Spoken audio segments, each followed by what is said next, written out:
सतना की रहने वाली हूँ। मेरी उम्र 28 साल है और मैं शादीशुदा हूँ। अब तक मेरे बच्चे नहीं है क्योंकि मेरे पति को बच्चे करने का मन ही नहीं है और वो ज्यादातर समय बाहर ही रहते हैं। दिखने में मैं गोरी हूँ और मेरी हाइट है 5 फुट 4 इंच। मेरा फिगर 32, 34, 36 है। इससे आप लोगों को अंदाजा लग सकता है कि मैं कैसी लगती हूँ। दोस्तों, ये मेरी पहली कहानी है तो उम्मीद करती हूँ कि आप लोगों को बहुत पसंद आएगी। अब मैं अपनी कहानी में आती हूँ। मेरे घर में मेरे बाबूजी मतलब ससुर, अम्मा जी, सास और मेरे देवर जी रहते हैं। इनके अलावा मेरे पति और मैं तो रहते ही है। मेरा देवर अभी बहुत छोटा है और कॉलेज में पढ़ाई कर रहा है। मेरे पति एक प्राइवेट फर्म में मैनेजर है और ज्यादातर समय उनका बाहर ही बीतता है। जब मैं शादी होकर यहाँ आई थी तब से मेरे बड़े अरमान थे। मैं बहुत ही उदास रहती थी, लेकिन मेरे पति को इस बात से जरा भी फर्क नहीं पड़ता था क्योंकि वो हमेशा काम काम और काम ही करते थे और इस काम के चक्कर में कामदेव चुपचाप रह जाते थे। मुझे तो कभी कभी लगता है कि इन्होंने शादी मुझसे बस घर की नौकरानी बना के रखने के लिए किए है और जब मन किया तब बस बिस्तर में थोड़ा सा गर्माहट ले आए, वरना नहीं। एक दिन की बात है, दोपहर का समय था और बाबूजी और अम्मा कहीं किसी कथा में गए हुए थे। उन लोगों को कीर्तन कथा इन सब चीजों का बड़ा शौक था। घर में बस मैं और मेरे देवर मन्नू ही थे। पहले मैं आप लोगों को मन्नू के बारे में बता दूं कि उसकी उम्र है 20 साल। दिखने में काफी हैंडसम है और उसकी शारीरिक बनावट भी बहुत गजब की है। वो घर में ही कसरत करता है। मैं दिन के वक्त खाना बना रही थी और मन्नू नहाते हुए गया था। खाने में नमक डालना था तो उसका डब्बा ऊपर रखा हुआ था। मुझे खुद नहीं पता कि कैसे किसी ने इतनी ऊपर रखा हुआ होगा। जब मैं स्टूल के ऊपर चढ़कर नमक का डब्बा निकाल रही थी तभी स्टूल थोड़ी बहक गई और मैं नीचे धड़ाम से गिरी और मेरे मुंह से चीख निकल गई। अम्मा, हाय कितना दर्द हो रहा है, मर गई रे, कोई मदद करो मेरी। मन्नू कहा, जल्दी आ रहे हो? मन्नू कहा, हो जल्दी आओ। मैंने उसको आवाज भी लगाई।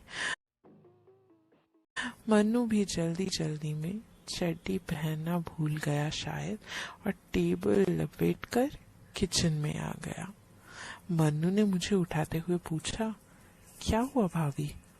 तो मैंने कहा, आज तेरी भाभी मर गई मन्नू।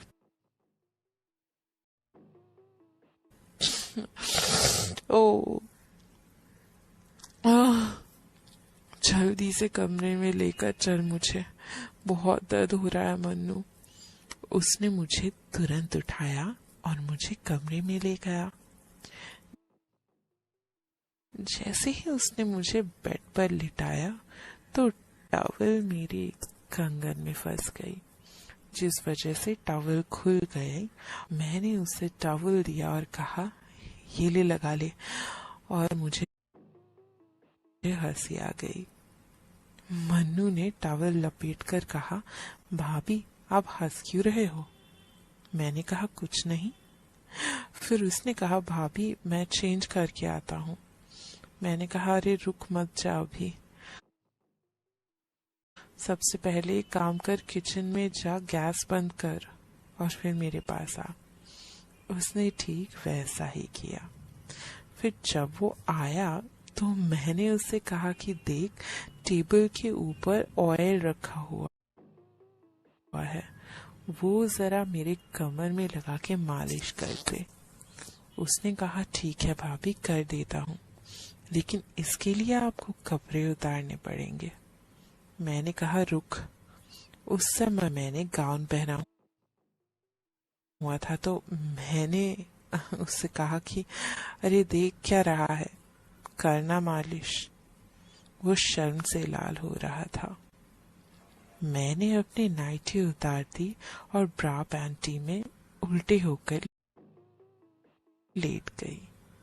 वो और भी लाल हो गया, तो मैंने उससे कहा मालिश कर, अभी दर्द हरा है तो कर दे मालिश, दर्द गया तो पता नहीं आगे क्या हो सकता है। उसने मेरी कमर में तेल लगाकर मालिश करना चालू किया तो मेरे शरीर में एक अद्भुत सी सिहरन हुई। मुझे उसका ऐसा करना बहुत अच्छा लग रहा था, और वो भी शायद मुझे देखकर बेहद गर्म हो रहा था। इसीलिए उसने अपनी टॉवल निकाल दी और वो अच्छे से दोनों पैरों को फैलाकर मेरे पीछे बैठ गया और मालिश करने लगा। उसके बाद उसने मुझसे कहा भाभी, आपकी पैंटी थोड़ी नीचे करनी पड़ेगी, नहीं तो पैंटी में तेल लगेगा। उस समय मैंने सफेद कलर की पैंटी पहनी हुई थी और सफेद रंग की ब्रा। मैंने कहा रुक, मैं पूरा ही उतार देती हूँ। मैं बहुत ज्यादा गर्म हो चुकी थी।